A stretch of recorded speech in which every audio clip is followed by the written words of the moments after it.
Alors, je vois, Seigneur, alors, ta miséricorde et ton pardon pour les fautes qui sont dans ma vie, et moi, à mieux les voir, à m'en corriger, à mettre davantage agréable à tes yeux, Seigneur. Je prie, Seigneur, de faire de nous gagner leur âme, de nous donner la hardiesse qu'on a besoin pour parler de toi, ceux qui nous entourent. Je prie de tourmenter les cœurs de ceux qui ont reçu cette semence dans leur cœur, qu'elle puisse germer, donner du fruit en abondance, Seigneur. Puisses-tu aussi ramener à toi tous ceux qui se sont égarés dans tes voies, ceux qui se sont détournés. Je prie aussi, Seigneur, mon Dieu, d'accompagner chacun de ceux qui peuvent passer à la tête de tes églises pour instruire tes enfants dans la vérité, donne-leur, par la puissance de ton esprit, ces bonnes paroles que chacun d'entre nous a besoin de notre avancement spirituel. Et nous allons pouvoir bien les comprendre, les garder, et surtout les mettre en pratique dans nos vies, Seigneur. Je prie, Seigneur, chacun de ceux qui sont malades, qui souffrent, moralement, spirituellement, physiquement, que tu poses une main bienfaisante sur eux et leur donner d'attendre en patience, d'attendre patiemment la délivrance, Seigneur. Je prie, Seigneur, aussi de bénir le reste de cette journée qui t'appartient. C'est par Jésus que je demande toutes ces choses, que je te remercie à ta gloire. Amen. Pour ce que l'Esprit veut nous donner ce matin, je vais vous inviter à tourner dans l'Évangile selon Luc, chapitre 24. On va faire un peu de lecture pour introduire le sujet de ce matin. On va lire en entier la situation qui s'y déroule ici. Et l'Esprit veut retirer quelque chose du texte qu'on va lire pour nous amener vers le sujet de ce matin. Donc, dans l'Évangile selon Luc, chapitre 24, on va lire à partir du verset 13. Évangile selon Luc, chapitre 24. Débutons au verset 13. Voici, en ce même jour, 2 disciples allaient à un village nommé Emmaüs, éloigné de Jérusalem de 60 stades, qui est environ, parenthèse, environ conversion à peu près 11 km. Conversion, à peu près, une conversion approximative. Donc 60 stades, environ 11 km. Et ils s'entretenaient de tout ce qui s'était passé. Et pendant qu'ils parlaient et discutaient, Jésus s'approcha et fit route avec eux, mais leurs yeux étaient empêchés de le reconnaître. Et il leur dit, « De quoi vous entretenez-vous en marchant? » Et ils s'arrêtèrent, l'air attristés.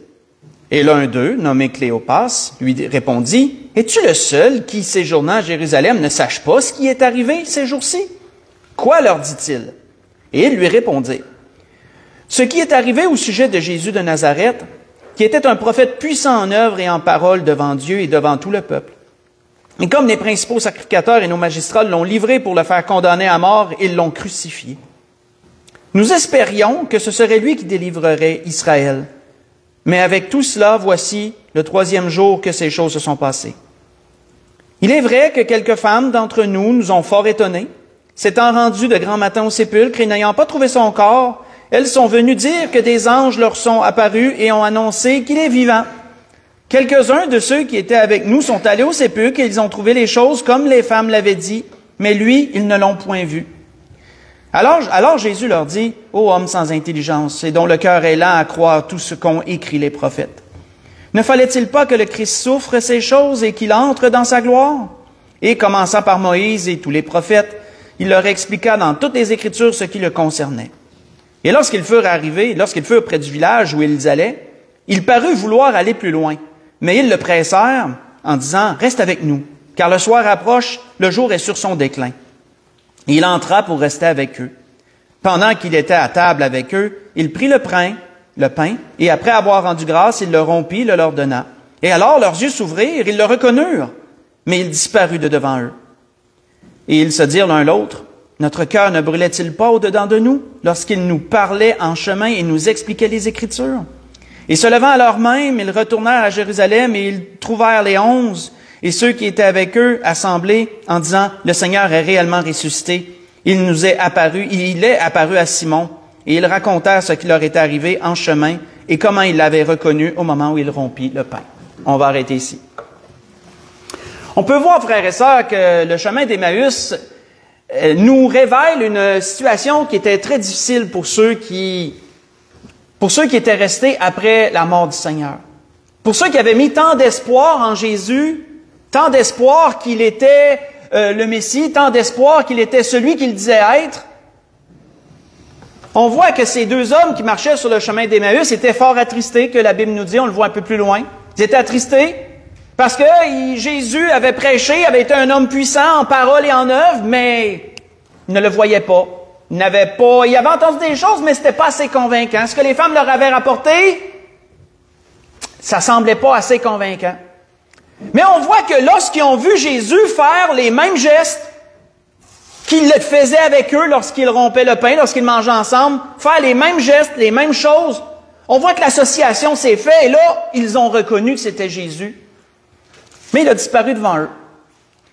Mais frères et sœurs, quand on regarde sur ça, quand je méditais sur ce que l'Esprit veut nous donner ce matin, l'Esprit m'a montré qu'ils avaient déjà un indice que c'était Jésus avant même qu'ils le voient rompre le pain.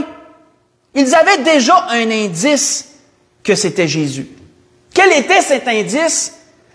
Ils ont reconnu cet indice après que le Seigneur ait disparu, lorsqu'ils ont médité sur ce qui s'était passé. Ils se sont regardés l'un l'autre puis ont dit, notre cœur ne brûlait-il pas lorsqu'il nous parlait de la parole de Dieu? Hein, pendant qu'il nous parlait en chemin, là, notre cœur brûlait en dedans, là. C'était fort, là. Mais c'était un indice qui n'avait pas amené le déclic. Il a fallu que leurs yeux voient ce que Jésus faisait pour que le déclic se fasse, mais il y avait déjà un indice avant. Et cet indice, frères et sœurs, l'Esprit veut nous conduire dans cet indice ce matin, qui est l'effet de la parole de Dieu.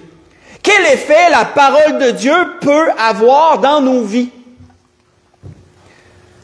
Quand on regarde Jésus, ils l'ont dit eux-mêmes, ils l'ont reconnu que Jésus était puissant en parole. C'est vrai que Jésus, quand on regarde ce qu'il nous est dit, Jésus parlait comme nul autre ne pouvait parler. Sa parole se distinguait d'entre la parole des rabbins et des enseignants qu'ils avaient, des docteurs de la loi, etc., qu'ils avaient de l'époque. On voit qu'à un moment donné, lorsque les pharisiens puis les sacrificateurs ont voulu envoyer les huissiers pour se saisir de Jésus, même les huissiers étaient dans le doute, puis là, ils leur ont dit, voyons, allez-y, allez le saisir, on vous le dit. Puis qu'est-ce que les huissiers avaient dit? Ils avaient dit, jamais homme n'a parlé comme cet homme. Et même ses paroles étaient tellement puissantes au Seigneur que les gens qui étaient ordonnés d'aller le prendre, ils étaient hésitants. Ils ne pouvaient pas exécuter cet ordre-là directement. Voyez ça dans Jean 7, verset 46. On voit quand Jésus, quand il prêchait, un autre endroit, qu'est-ce qu'il nous a dit? Jésus, quand il prêchait, quand la foule écoutait ses paroles, il nous a dit qu'après que Jésus a achevé ses discours, la foule fut frappée de sa doctrine, car il enseignait comme ayant autorité et non pas comme leurs scribes. Voyez ça dans Matthieu 7, versets 28 et 29. Mais si Jésus parlait de cette façon-là, si Jésus était un homme puissant en parole, est-ce que c'était seulement parce qu'il était un grand orateur? Est-ce que c'était seulement parce que c'était un excellent communicateur puis qu'il était capable facilement de communiquer le message de Dieu? Bien sûr que non. Bien sûr que non. Qu'est-ce qui faisait que les paroles de Jésus étaient si puissantes? Allons dans Jean 12, allons le voir. Allons voir ce que Jésus a dit lui-même qui répond à cette question. Dans Jean 12, versets 44 à 50. Qu'est-ce qui faisait que les paroles de Jésus étaient si puissantes? Qu'elles avaient tant d'effet dans la vie des gens, dans la vie de ceux qui l'entendaient, qu'elle avait tant de portée. Bien sûr que Jésus était un excellent orateur, bien sûr que Jésus communiquait très bien le message de Dieu, mais ce n'était pas ça qui faisait que sa parole était si puissante. Dans Jean 12, à partir du verset 44, qu'est-ce qu'il est dit? Il est dit, « Or Jésus s'écrie, celui qui croit en moi, non pas en moi, mais en celui qui m'a envoyé, et celui qui me voit, voit celui qui m'a envoyé. Je suis venu comme une lumière dans le monde, afin que quiconque croit en moi ne demeure pas dans les ténèbres. Si quelqu'un entend ma parole et ne la garde point, ce n'est pas moi qui le juge. Car je suis venu non pour juger, mais pour sauver le monde. Celui qui me rejette et qui ne reçoit pas mes paroles a son juge. La parole que j'ai annoncée, c'est elle qui le jugera au dernier jour. Et notez, car je n'ai point parlé de moi-même, mais le Père qui m'a envoyé m'a prescrit lui-même ce que je dois annoncer. On va arrêter ici. Et je sais, bon, vous relire le dernier verset, et je sais que son commandement est la vie éternelle. Et c'est pourquoi les choses que je dis, je les dis comme le Père me les a dites. Donc, on voit que Jésus répond lui-même à cette question. Si sa parole était tellement puissante et si sa parole avait tant de portée, c'était parce que c'était pas sa parole à lui, c'était la parole de Dieu. C'était la parole du Père qui lui avait été communiquée. Et on sait que Jésus est, dans son essence même, le Verbe de Dieu. Hein? Jean chapitre 1. Il est la parole, il était dès le commencement. Hein? Il est le Verbe de Dieu, comme certains disent, et c'est une bonne façon de le dire. Mais c'est à cause que c'est la parole de Dieu que sa parole avait autant d'effet. La parole qui vient de Dieu, frères et sœurs, n'est pas comme la parole qu'on peut entendre de n'importe qui de ce monde. Même le plus sage d'entre les hommes, avec leurs beaux dictons et leurs beaux discours, n'auront pas une parole puissante comme celle de Dieu. Elle n'aura pas de portée comme celle de Dieu. On voit que un prophète avait bien décrit la parole de Dieu lorsqu'il a dit « Et comme la pluie et la neige descendent des cieux, il n'y retourne pas sans avoir arrosé, fécondé la terre et fait germer les plantes, et sans avoir donné de la semence au semeur et du pain à celui qui mange, ainsi en est-il de ma parole, dit l'Éternel, qui sort de ma bouche. Elle ne retourne point à moi sans effet, sans avoir exécuté ma volonté et accompli mes desseins. » Vous voyez ça dans Ésaïe 55, verset 10 et verset 11. La parole de Dieu, elle a de l'effet, frères et sœurs. Mais quel effet a-t-elle? Quand on regarde la parole de Dieu, nous voyons 3 associations à la parole de Dieu pour l'effet qu'elle a sur les gens. Allons premièrement dans Jérémie 20, allons voir le premier de ces effets. Quel effet la parole de Dieu a? Qu'est-ce que la Bible nous dit à propos de la parole de Dieu et l'effet qu'elle a? 3 associations très intéressantes que l'Esprit veut qu'on voit ce matin sur cela. Dans Jérémie, chapitre 20. Jérémie, chapitre 20.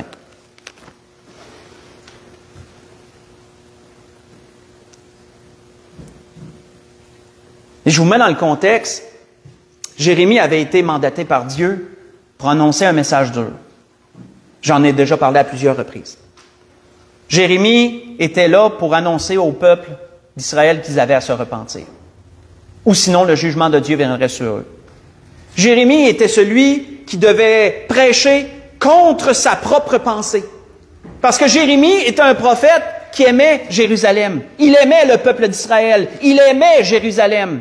Il aimait le temple de Dieu.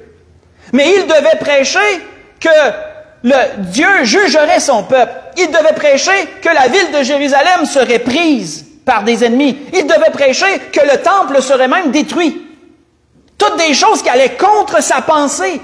Mais c'était Dieu qui poussait cette parole, c'était Dieu qui lui disait de parler. Et on voit que Jérémie, dans ce qu'on va lire, nous exprime ce qu'il avait, ce que son cœur ressentait face à ces choses, entre ce que sa pensée lui disait et ce que Dieu lui avait ordonné de dire. À partir du verset 7, Jérémie 20, il a dit, « Tu m'as persuadé, Éternel, et je me suis laissé persuader. » Vous savez, quand quelqu'un vous persuade, là, c'est parce qu'au départ, vous ne vouliez pas. Au départ, vous ne vouliez pas, puis quelqu'un vous a amené des arguments assez convaincants pour dire, « Ben, OK, je me suis laissé persuader, moi le faire, en fin de compte. » Tu m'as persuadé, je me suis laissé persuader. Tu m'as saisi, tu m'as vaincu. Et c'est fort, là. Jérémie lui dit, tu m'as vaincu. Ça veut dire qu'il a résisté. Ça veut dire que Jérémie ne voulait pas, il a résisté, mais Dieu est plus puissant que lui. Dieu l'a vaincu. Dieu l'a vaincu. Il dit, je suis chaque jour un objet de raillerie. Tout le monde se moque de moi. Oui, parce que la parole que Jérémie annonçait, elle allait à contre-courant de ce que les gens pensaient.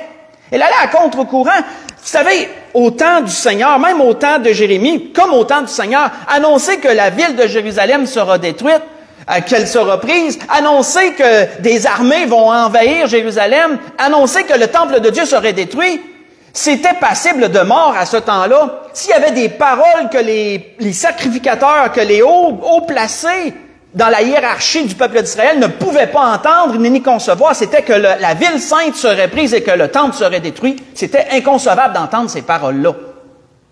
Et Jérémie prêchait ces 2 messages-là. Faites juste une référence, juste pour une référence vite, pensez à notre Seigneur. Quand le Seigneur a été accusé dans le procès secret, là. Quelles paroles ont-ils amenées pour l'accuser? Celui-ci dit que le temple sera détruit et qu'en 3 jours, il peut le rebâtir.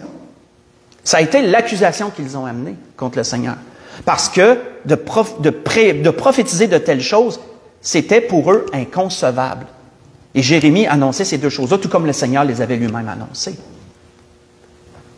On voit que, si on continue à lire, verset 8, il est dit, « Car toutes les fois que je parle, il faut que je crie. » Si ça veut dire, s'il dit, il faut que je crie, ça veut dire qu'il y en a qui parlent par-dessus lui, hein. Tu veux parler, mais il y en a qui t'enterrent, puis tu es obligé de parler encore plus fort qu'eux autres pour être capable de te faire entendre. Que je dénonce la violence et l'oppression, ça veut dire qu'il n'était pas doux, puis il n'était pas tendre avec lui. Il n'était pas doux, il n'était pas tendre avec lui. Et la parole de l'Éternel est pour moi un sujet d'opprobre et de risée chaque jour. Ça veut dire que la parole de Dieu, ça y apportait pas de la joie puis du bonheur, là. Ce qu'il avait à apporter ne lui procurait pas de joie et de bonheur. Au contraire, c'était dur d'apporter ce que Dieu voulait qu'il apporte.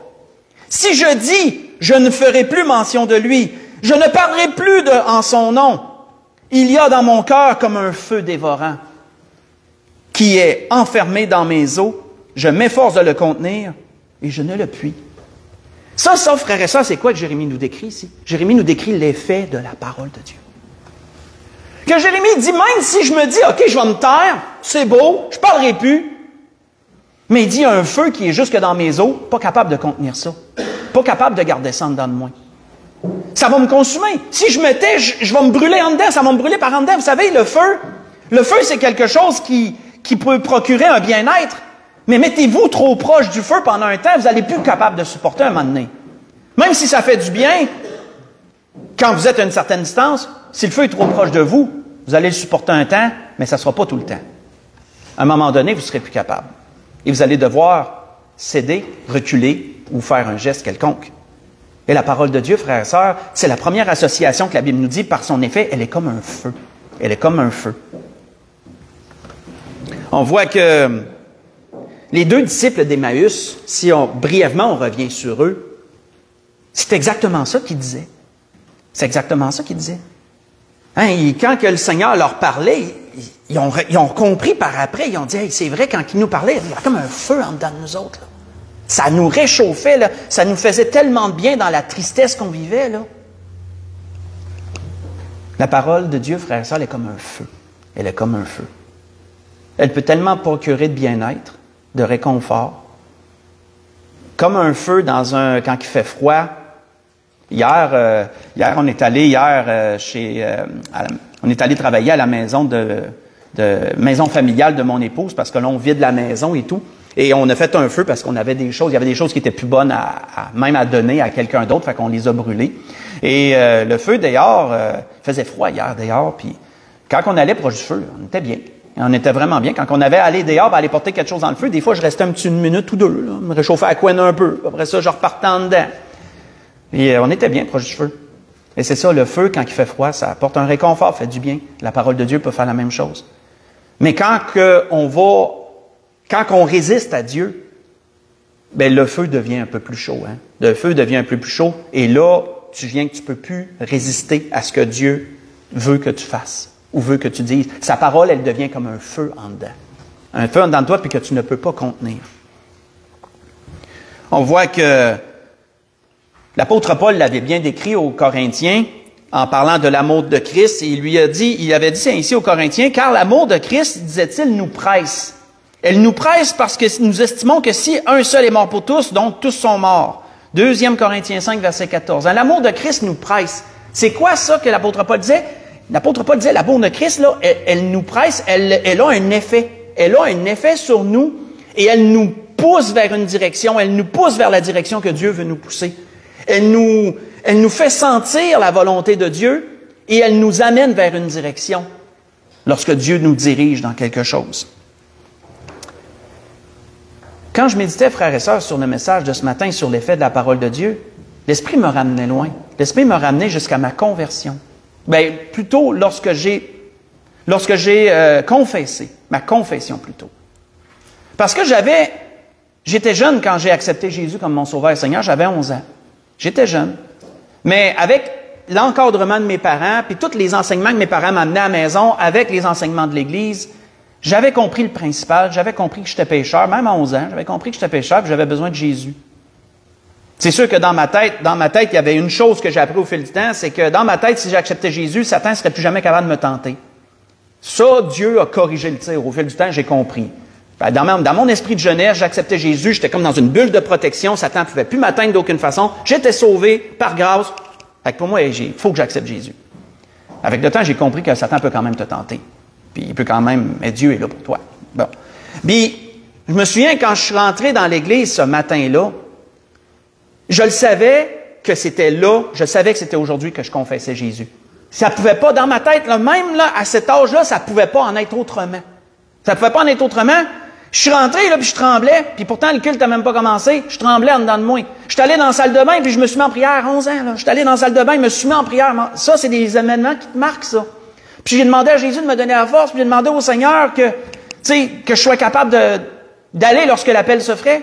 Ben, ce matin-là, le pasteur a même pas prononcé l'appel pour si quelqu'un veut confesser Christ. Il a fallu à TQ que je lève ma main, puis que le pasteur me dise, oui, Marc, tu veux dire quoi? Ben, je veux accepter Jésus, je veux le confesser.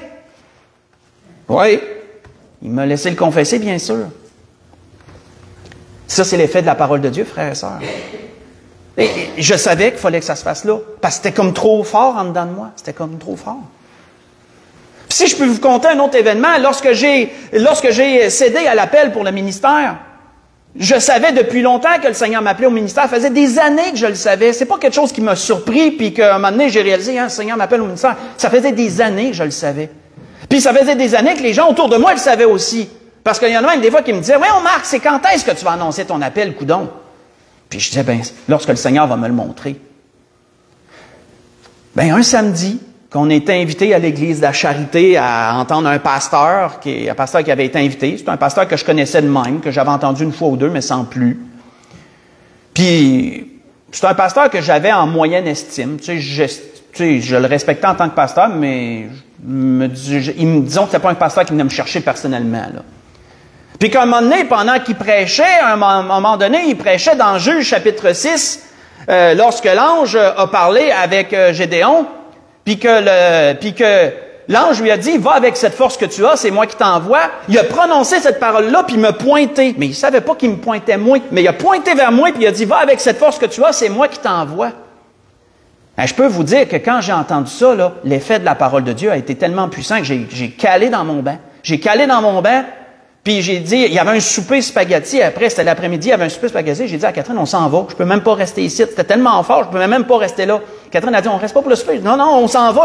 Je me sentais tellement mal en dedans de moi, mais pas mal dans le sens, mal dans le sens que c'est un feu. C'était un feu. Puis le lendemain, c'était samedi, ça, le lendemain matin, j'annonçais mon appel. J'aurais pas pu garder ça longtemps.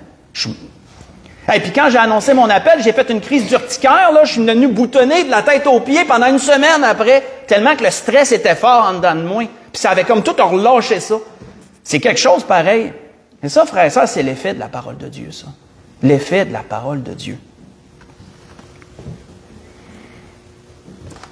Jérémie nous parlait de d'autres choses à propos de l'effet de la parole de Dieu. Si on va un peu plus loin, dans Jérémie 23, Jérémie décrit un autre effet de la parole de Dieu, juste un petit peu plus loin. Jérémie 23, on va lire du verset 18 à 20 et le verset 29. Jérémie 23, verset 18 à 20.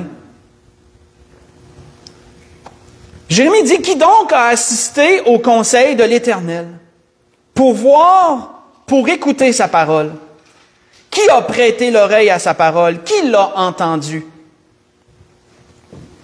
Voici la tempête de l'Éternel, la fureur éclate, l'orage se précipite, ils font sur la tête des méchants. La colère de l'Éternel ne se calmera pas jusqu'à ce qu'il ait accompli, exécuté les desseins de son cœur. Vous le comprendrez dans la suite des temps. Si on saute au verset 29, Jérémie dit, et c'est l'Éternel qui parle, « Ma parole n'est-elle pas comme un feu, dit l'Éternel, on vient de le voir, et comme un marteau qui brise le roc. » On vient de voir que la parole de Dieu est comme un feu dans son effet, et la parole de Dieu, elle est également comme un marteau dans son effet. dépendant à qui le Seigneur s'adresse et quelle est la condition morale de cette personne-là à qui il s'adresse, sa parole peut être comme un marteau qui brise le roc. Il n'y a pas grand-chose qui résiste à la parole de Dieu, frères et sœurs. Je dirais rien, en fin de compte. Il n'y a rien qui résiste à la parole de Dieu. Même le plus orgueilleux, le plus endurci, si Dieu l'appelle, Dieu va le briser. Il va être brisé s'il faut. Parce que la parole de Dieu, elle est comme un roc. Et le fer brise le roc. Vous savez, quand on regarde les forgerons, qu'est-ce qu'ils font? Ils prennent une pièce de métal brut, la mettent au feu pour l'attendrir, et ensuite, sur l'enclume, c'est le marteau qui la façonne. Dieu est comme ça avec les gens. Dieu peut mettre au feu pour chauffer, et ensuite, avec son marteau, il façonne. Mais c'est quoi qui façonne? C'est la parole de Dieu. C'est avec sa parole que Dieu façonne les cœurs. Il façonne les esprits également. Meilleur exemple, si vous voulez lire pendant la semaine, on n'ira pas, mais l'apôtre Paul est le meilleur exemple d'un esprit qui a dû être brisé, qui a dû être vraiment là, frappé comme un marteau pour se plier au Seigneur. Hein. Vous voyez ça dans Actes 9, versets 1 à 16, si vous voulez lire sa conversion en entier. Hein, jusqu'à être aveugle pendant 3 jours, là, jusqu'à avoir reçu l'apparition du Seigneur lui-même, et être tombé aveugle et devoir rester dans cet état pendant 3 jours, jusqu'à ce qu'un envoyé du Seigneur aille prier pour lui imposer les mains. Avoir été tellement brisé, lui qui était tellement orgueilleux, d'avoir été tellement brisé par le Seigneur que pendant ces 3 jours-là, il ne s'est pas réjoui. Là, pendant ces 3 jours-là, il n'a pas mangé, n'a pas bu, il me semble bien de mémoire, puis il est en prière. Ça a été 3 jours pour lui, certainement, noirceur totale, puis certainement de très grande détresse intérieure, jusqu'à ce qu'Ananias vienne envoyer du Seigneur et l'impose des mains et lui parle. Et c'est pas pour rien que Jésus avait dit cette parole à Paul, et ça dénote un peu l'effet du marteau que la parole de Dieu peut être. Il lui avait dit, « Il te serait dur de regimber contre les aiguillons. » Hein, vous voyez ça au verset 5 de Actes chapitre 9. Parce que dans ce temps-là, frères et sœurs, le bœuf, là, quand il était récalcitrant, bien, celui qui voulait faire avancer le bœuf, il y avait une arme. Une arme. Il y avait un objet. C'était un pieu en bois avec un clou au bout. Puis quand que le bœuf, ça la couenne dure, hein. Puis quand il voulait qu'il avance, puis qu'il voulait pas avancer, bien, il prenait l'aiguillon, puis il l'aiguillait un peu les fesses, puis là, il avançait le bœuf. Parce que ça perçait à la couenne, puis ça allait le chercher sensible. Ça allait chercher à la place sensible, puis il avançait le bœuf. Bien, c'est pour ça que le Seigneur il avait dit, il serait dur de regimber contre les aiguillons. Hein? Si je veux que tu ailles là, ça serait bien dur pour toi d'aller ailleurs que là. Parce que je vais t'aiguiller, puis tu vas y aller quand même. Tu vas y aller quand même. La parole de Dieu, frères et sœurs, elle peut être un baume pour un cœur meurtri. Elle peut être une consolation. Elle peut être une guérison pour l'esprit affligé. Mais elle a aussi le pouvoir de briser les cœurs les plus endurcis et les plus rebelles, et les esprits les plus rebelles. Elle a cet effet, la parole de Dieu. Un dernier effet que la parole de Dieu a, allons ensemble, mais c'est cette fois-ci dans le Nouveau Testament, dans le livre aux Hébreux, chapitre 4. Quel est le 3e effet dont la parole parle à propos de la parole de Dieu, justement? La 3e association que la Bible nous fait à propos de l'effet de la parole de Dieu. On a vu qu'elle est comme un feu, elle est comme un marteau, mais l'auteur ici nous parle d'un 3e effet. Dans Hébreux, chapitre 4, un 3e effet de la parole de Dieu. Hébreux, chapitre 4.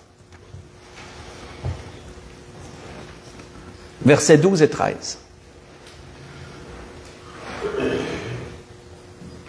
L'auteur disait, car la parole de Dieu est vivante et efficace. On le sait qu'elle est efficace. Plus tranchante qu'une épée quelconque à 2 tranchants, et pénétrant jusqu'à partager âme et esprit, jointure et moelle. Elle juge les sentiments et les pensées du cœur. Nulle créature n'est cachée devant lui, mais tout est nu et découvert aux yeux de celui à qui nous devons rendre compte. Et la parole de Dieu, elle est comme une épée. Elle est tranchante et efficace. Ça veut dire que Dieu, de façon chirurgicale, peut séparer le bien du mal et est capable d'exposer le mal pour que même une personne, si elle voudrait essayer de s'abrier de se convaincre de quelque chose, quand Dieu dit ça, c'est mal, ben Dieu fait ressortir ce mal. Il tranche dans toutes ces choses-là et une personne ne peut que être exposée face à son propre péché. Puis on voit que la parole qui a le pouvoir de sauver, partout par le sacrifice de Jésus-Christ et par l'effet de Dieu, bien sûr, mais elle sépare âme et esprit. Hein. L'âme est scellée pour le salut, toujours dans son enveloppe mortelle, dans son véhicule mortel. Et ça, c'est l'effet encore de la parole de Dieu. On voit que un bon exemple de ça, si vous le lisez pendant la semaine, c'est dans Jean chapitre 8, versets 1 à 11, c'est la femme adultère. Meilleur exemple, comment la parole de Dieu, elle est tranchante, elle est efficace. Là où tous les hommes voulaient lapider cette femme, il a suffi que d'une seule parole du Seigneur pour que tout le monde laisse tomber leur pierre et s'en aille. Que celui qui est sans péché jette le premier la pierre contre elle. Ça a pris juste ça. Ça a pris juste ça. Et la parole de Dieu a fait son effet dans le cœur et l'esprit de chacun. Et tout le monde s'est senti accusé par sa conscience. Parce que c'est ça, l'effet de la parole de Dieu. Et là, tout le monde a laissé tomber leurs pierres. Ils sont partis en bout de ligne. Et Jésus a dit à cette femme, je ne te condamne pas non plus, mais va et ne plaige plus.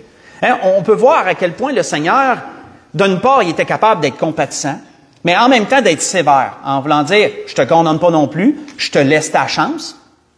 Mais ça ne veut pas dire que c'est un ticket pour pécher, ça, par exemple. Ça ne veut pas dire que c'est un passe-droit pour continuer à vivre ta vie d'adultère. Va et ne pêche plus. Mais tu as ta chance.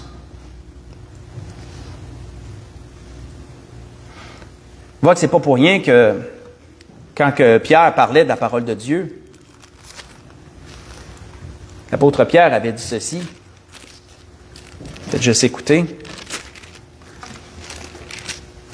À propos de la parole de Dieu.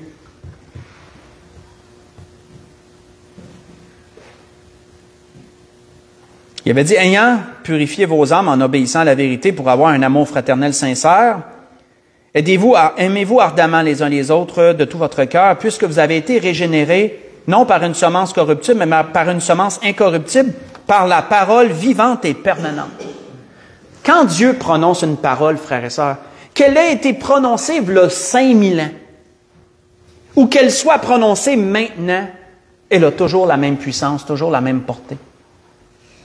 C'est un peu comme une batterie que vous mettez sur la charge, que vous chargez, mais elle ne perdrait jamais sa charge, cette batterie-là.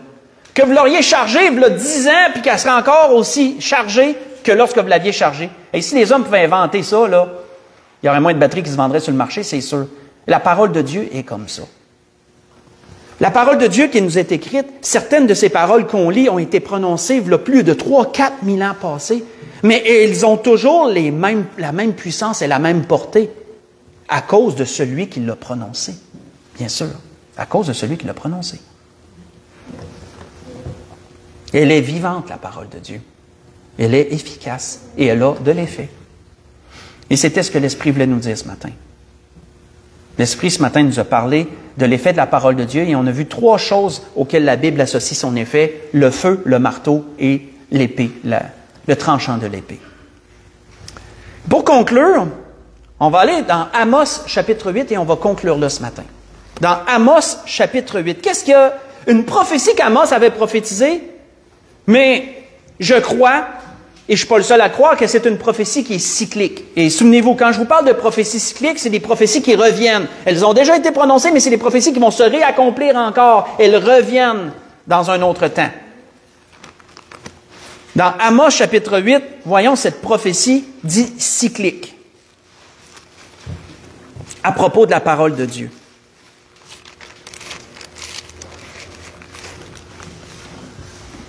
Amos chapitre 8, versets 11 et 12.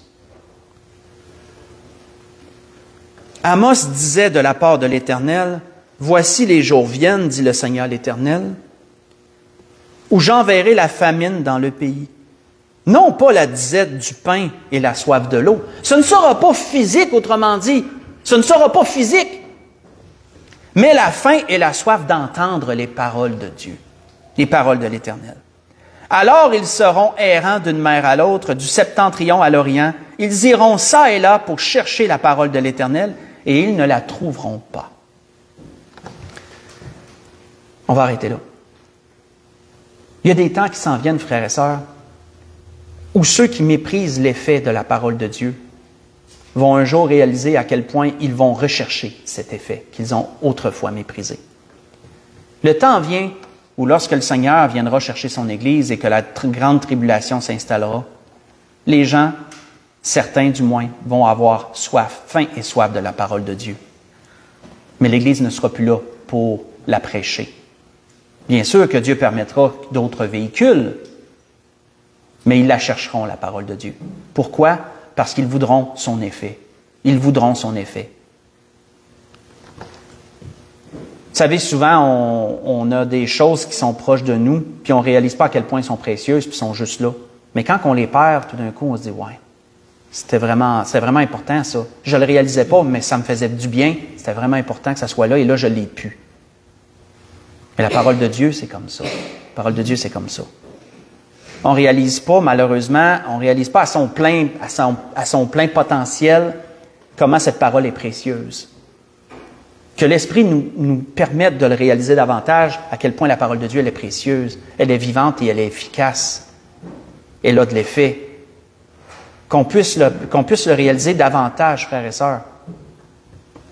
Puis qu'on puisse également, si on croit à l'effet de la parole de Dieu, comme l'Esprit nous l'a dit ce matin, que même parfois une seule parole bien prononcée, là, que Dieu parle par notre bouche, elle aura un effet dans le cœur de ceux qui vont l'entendre.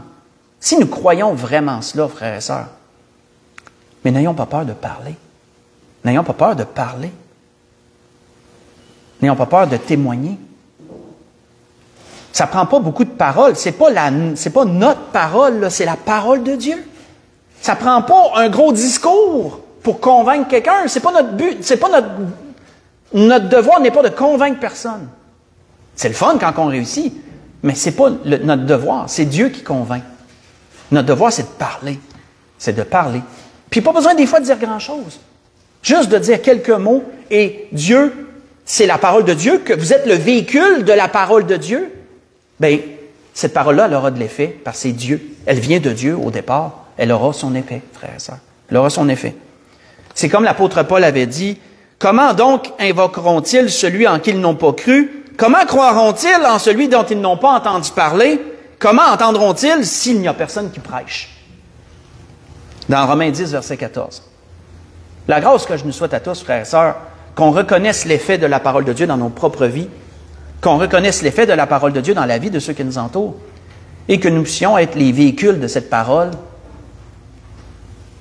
afin que Dieu puisse faire son effet dans le cœur de ceux qui nous entourent. Et qu'on sache que les temps viendront, les temps viennent, et ils sont prêts d'arriver, où les gens chercheront cette parole, mais ils ne la trouveront plus comme ils la trouvent présentement. Présentement, l'Église en a des pignons sur rue, son pignon sur rue sont faciles à trouver.